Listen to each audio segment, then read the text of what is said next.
अब खबर राजधानी दिल्ली से, जहां मनीष सिसोदिया और सत्येंद्र जैन की गिरफ्तारी मामले को लेकर आम आदमी पार्टी ने सदस्यता अभियान की शुरुआत की है। दिल्ली सरकार के कैबिनेट मंत्री गोपाल राय के नेतृत्व में इस अभियान की शुरुआत की गई। इस मौके पर लक्ष्मी नगर मेट्रो स्टेशन पर कई नेता और कार्यकर्ता मौजूद रहे। गोपाल राय ने अपने संबोधन में कहा कि प्रधानमंत्री नरेंद्र मोदी ने जिस तरीके से दिल्ली में शिक्षा और स्वास्थ्य क्षेत्र में काम करने वाले मनीष सिसोदिया और सत्येंद्र जैन को जेल भिजवाया, इससे दिल्ली की जनता आहत है। उन्होंने कहा कि मुख्यमंत्री अरविंद केजरीवाल के नेतृत्व में दिल्ली विकास कर रही है, जिसका फायदा दिल्ली की जनता को मिल रहा है। गोपाल राय ने कहा कि इसी तानाशाही के खिलाफ हस्ताक्षर अभियान चलाया जा रहा है। पहले चरण में यह अभियान 30 मार्च तक चलेगा।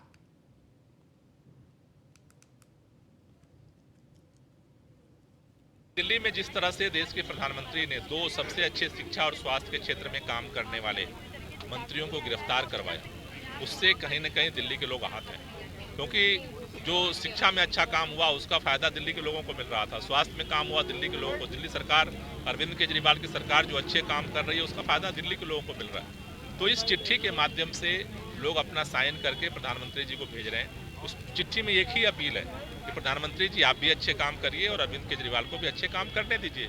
काम के आधार पर फैसला होगा, क्योंकि ये बदले की भावना से जिस तरह से गिरफ्तारी की जा रही है वो देश में G20 की तैयारियां जोरों पर है। G20 के प्रचार समिति के सदस्य मनोज शौकीन से खास बातचीत की हमारे संवाददाता वसीम फिरोज ने, और इस दौरान उन्होंने बताया कि कैसे वो ग्रामीण भारत की तस्वीर अंतर्राष्ट्रीय पटल पर रखेंगे। नमस्कार, न्यूज़ वन इंडिया में आपका स्वागत है। मैं हूं वसीम फिरोज और आज हमारे साथ एक खास मेहमान मौजूद हैं जो कि एक अपने आप में जाना माना चेहरा है। इनका नाम है मनोज शौकीन, जो कि 2 बार विधायक रह चुके हैं नांगलोई और मुंडका से, और 1997 में ये पार्षद भी रह चुके हैं और भाजपा के कद्दावर नेता हैं। और सबसे बड़ी बात, भारी दिल्ली का एक ऐसा राजनीतिक चेहरा है जो अपने आप में इंट्रोडक्शन की ज़रूरत नहीं है। आइए बात करते हैं। सर, बहुत बहुत जी धन्यवाद। आप हमारे पास आज अपनी न्यूज़ इंडिया की जो है टीम उसको लेकर के आए, मुझे बहुत बेहद खुशी है। सर, आप G20 की प्रचार कमेटी में भी मेंबर बने हैं और सतीश उपाध्याय जी के साथ जो आप काम कर रहे हैं G20 को लेकर, एक G20 जो है, एक आम भाषा में अगर बात करें तो G20 है क्या? G20 जो काफ़ी सारे हमारे देश हैं जो डेवलप्ड हैं, कुछ डेवलपिंग हैं, वो मिलकर के एक ग्रुप बना है और उस ग्रुप के माध्यम से सभी कंट्रीज, सभी देश एक दूसरे का सहयोग देने के लिए, एक दूसरे का जो है टेक्नोलॉजी ट्रांसफ़र करने के लिए, एक दूसरे को आगे बढ़ाने के लिए एक टीम वर्क में काम कर रहे हैं। उसको लेकर सर क्या क्या तैयारियां चल रही हैं अभी सरकार की तरफ से, आपकी तरफ से क्या क्या तैयारियां चल रही हैं? सरकार जो कर रही है वो कर रही है, वो सबको पता है किस प्रकार से दूसरे देशों के विदेश मंत्री, दूसरे मंत्री, कई देशों के प्रधानमंत्री भी आए हैं आपस में सलाह मशवरा करने के लिए, क्या क्या हो सकता है, मिल कर के आगे कैसे बढ़ सकते हैं और विश्व के लिए हम क्या कर सकते हैं। सबका साथ सबका विकास, जैसे मोदी जी कह रहे हैं, वैसे ही वासुदेव कुटुंबकम, वो जो एक नारा है हमारे देश का, जो मेन, जिसको हमारी सरकार भी लेकर के चल रही है कि सभी को साथ लेकर के चलना है विकास के लिए, उस पर काम कर रहे हैं।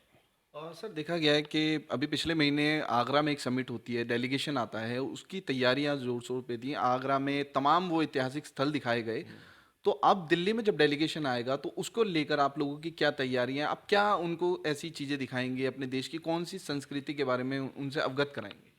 पहले तो मैं आपको ये बताना चाहूँगा कि ये जो हमारी कमेटी बनी है सतीश जी के नेतृत्व में, ये कमेटी कोई पॉलिटिकल उससे नहीं है। इसके अंदर सभी वो व्यापारी भी जोड़े गए हैं, ग्रामीण क्षेत्र के लोग भी जोड़े गए हैं, दूसरे और बिजनेसमैन हैं वो भी जोड़े गए हैं, इंडस्ट्रियलिस्ट भी जोड़े गए हैं।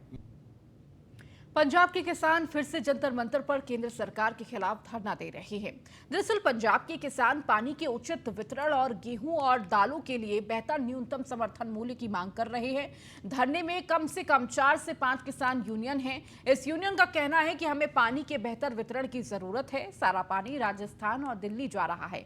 पंजाब के किसान क्या करेंगे? सरकार ने गेहूं और दालों पर एसएसपी पर भी कुछ नहीं किया।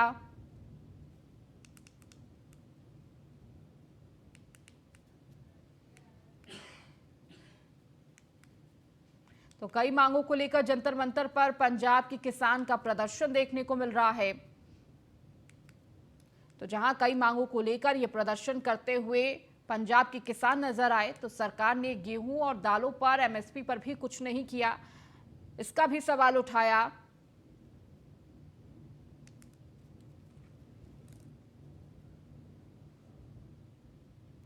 चलिए इस बीच रुकेंगे एक छोटे से ब्रेक के लिए, जल्द हाजिर होंगे। ब्रेक के बाद एक बार फिर से आपका स्वागत है। दिल्ली के मंगोलपुरी में गुरु ज्ञान अखाड़े की ओर से विशाल दंगल का आयोजन किया गया। इस मौके पर दिल्ली, हरियाणा, यूपी के पहलवान शामिल हुए। पहलवानों ने मिट्टी की कुश्ती के दाव पेच दिखाकर दंगल को सफल बनाया। दंगल को देखने के लिए काफी संख्या में भीड़ मौजूद रही।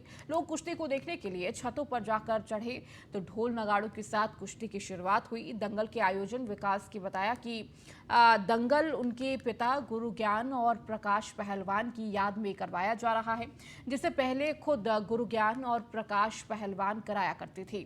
दंगल में मुख्य अतिथि के रूप में भारतीय कुश्ती महासंघ राष्ट्रीय महासचिव गौरव सचदेव भी मौजूद रहे, जिन्होंने युवा पहलवानों का हौसला बढ़ाते हुए दंगल को भारत का शान और धरोहर बताया।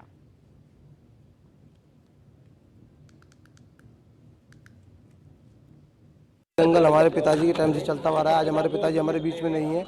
ये दंगल 1992 से चलता हुआ आ रहा है और कुछ साल के लिए दंगल बीच में बंद हो गया था और उसके बाद ये दोबारा चालू किया गया है। अब इस बार का दंगल हमने 2 साल से हम दंगल लगातार करा रहे हैं। इस बार का दंगल भी हम गुरुजी की याद में करा रहे हैं, खलीफा जी की याद में करा रहे हैं। गुरु ज्ञान अखाड़ा और गुरुजी की याद में व खलीफा जी की याद में ये दंगल कराया गया है। देहात में होगा, वो कहीं भी अगर दंगल होता है तो वो कुश्ती को कहीं ना कहीं बढ़ावा देता है। और ये जो भारतीय शैली कुश्ती है, ये कुश्ती की नर्सरी है। तो जितनी ज़्यादा ये कुश्ती बढ़ेगी, आपको देश को उतने ही पहलवान आगे तरक्की के लिए तैयारी जो भी होती है भारतीय शैली कुश्ती से, तो वो आपको ऊपर जो भी ओलंपिक में पहलवान जाते हैं वो सारे के सारे मिट्टी की ही कुश्ती से निकले हुए पहलवान। राजधानी दिल्ली के बाबू जगजीवन राम अस्पताल के अक्सर मेडिकल स्टाफ और अल्ट्रासाउंड की मशीन जैसी कमियों के चलते लापरवाही के मामले सामने आते रहे हैं। ऐसा ही एक मामला सामने आया जिसमें अस्पताल प्रशासन को गर्भवती महिला के पेट में नवजात शिशु की मौत का जिम्मेदार होने के आरोप लगे हैं। महिला की हालत गंभीर होने के बाद परिजनों ने पुलिस को सूचना देते हुए कार्रवाई की मांग की है। समाजसेवी अश्विनी बागड़ी ने बताया कि अस्पताल में मेडिकल स्टाफ और अन्य कमियों के चलते अक्सर ईमानदारों और डॉक्टरों के बीच संघर्ष चलता है। जल्द से जल्द इन कमियों को पूरा किया जाना चाहिए। मामला ये हुआ कि सर मेरी भाभी का यहाँ से ट्रीटमेंट चल रहा था, उसकी 3 तारीख की डिलीवरी थी। 1 तारीख को यहाँ पे आई एडमिट के लिए, डॉक्टर ने रिस्पॉन्स नहीं किया कि आपको कॉम्प्लिकेशन है, दर्द नहीं, आप जाओ यहाँ से। फिर वो 3 तारीख के बाद होली से 1 दिन पहले भी आई यहाँ पे, उन्होंने फिर उनको वापस भेज दिया बगैर ट्रीट कर बगैर देखे। आज मॉर्निंग से उनको वाटर बैग लीक होता तो वो 2 बजे यहाँ पे आई। उन्होंने बोला कि मेरे को प्रॉब्लम हो रही है, आप मेरे को देखो। तो 2 बजे लेकर 4 बजे तक उन्होंने कोई बार नहीं करी। 2 बार अंदर गए भी, उन्होंने नहीं देखा। मेरी मदर भी थी, मदर भी गई, तो उन्होंने 4 बजे बोला पहले पर्चा बना के लाओ। आफ्टर 2 घंटे बाद उन्होंने ये बात बोली, तो 2 पर्चा बना के लाया, तो उन्होंने लगा के देखा और बोला कि इस पर तो हार्ट बीट नहीं है, और बोल दिया जाओ इसमें हार्ट बीट नहीं है। उसके अलावा उन्होंने कोई ट्रीटमेंट, कुछ ही नहीं बोला, सजेस्ट तक नहीं किया कि आप जाके ये काम कराओ बाहर से। हम बाहर गए, बेस्ट डेवलपमेंट सेंटर है, मैं यहाँ से सीधा शांति कुमुद हॉस्पिटल गया। पिछले महीने भी हमने एक RTI लगा करके सरकार को भेजी थी कि यहाँ पर करीब 36 डॉक्टरों की कमी है, जांच के यंत्र नहीं है, OT बंद पड़ी है। ये घटना आज पहली नहीं है, यहाँ प्रत्येक दिन इसी प्रकार से होता है। महिला परेशानी में आती है, अल्ट्रासाउंड उसका होता नहीं, उसको बाहर भेज दिया जाता है, आनन फानन में बच्चे की मृत्यु हो जाती है, परिवार गुस्से में होता है, डॉक्टरों के साथ मारपीट होती है। ये ड्रामा चल रहा है। मैं कहना चाहता हूँ कि जब सरकार को स्वयं MS साहब ये बता चुके हैं कि इस अस्पताल में प्रशासन की कमी है, डॉक्टर की कमी है, पिछले 1 साल से 1 अल्ट्रासाउंड नहीं हुआ, 1 हड्डी का ऑपरेशन नहीं हुआ। अभी 2 दिन पहले ही हमारे ब्लॉक अध्यक्ष अशोक भास्कर बीते दिनों रोहिणी सेक्टर 22 में प्रॉपर्टी डीलर के ऑफिस पर गोली मारकर की गई युवक की हत्या के मामले में पुलिस ने सुलझा लिया है। पुलिस ने मुख्य आरोपी समेत कुल 7 लोगों को पकड़ा है। पकड़े गए आरोपियों में 4 नाबालिग है। साथ ही पुलिस ने हत्या में इस्तेमाल हथियार भी बरामद कर लिया है। DCP डॉक्टर गोइकबाल ने बताया कि वारदात में योगेश नाम के जिस व्यक्ति की मौत हुई है वो आरोपियों पर निशाना नहीं था, बल्कि आरोपी प्रॉपर्टी डीलर को मारने के इरादे से आए थे, लेकिन गोली योगेश को लग गई। उन्होंने बताया कि आरोपी और प्रॉपर्टी डीलर के बीच किसी बात को लेकर विवाद चल रहा था और उसी का बदला लेने के लिए आरोपियों ने प्रॉपर्टी डीलर के ऑफिस पर आकर हमला किया। 12 मार्च को सेक्टर 22 में अमन विहार एरिया में एक फायरिंग का इंसिडेंट नोटिस में आया था।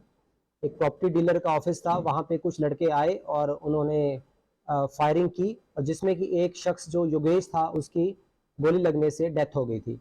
इस पूरे मामले को लेकर हमने ऑपरेशंस और लोकल पुलिस की टीम्स बनाई गई डेडिकेटेड, और पूरा इसका ट्रैक किया गया। जो जो सीसीटीवी फुटेज मिले और लोकल इंटेलिजेंस बेस्ड पे हमने विदिन 24 आवर्स इस केस को क्रैक कर लिया है।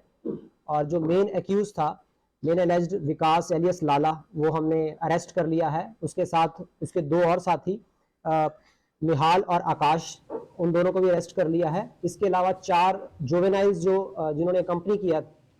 दिल्ली के पटियाला कोर्ट के अंदर 6 तारीख को होली मंगल मिलन समारोह को लेकर विवाद खड़ा हो गया। होली मंगल मिलन समारोह में अश्लील गानों पर डांस को लेकर विवाद है, लेकिन अब न्यू दिल्ली बार एसोसिएशन ने इसका खंडन किया है।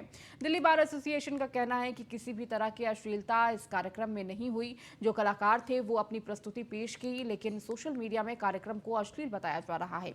हम इसका पुरजोर खंडन करते हैं। हमारे इस होली मंगलम मिलन के कार्यक्रम को किसी प्रकार की कोई अश्लीलता पेश नहीं की गई, और कुछ ऐसे लोग हैं जो नई दिल्ली बार एसोसिएशन को बदनाम करना चाह रहे हैं।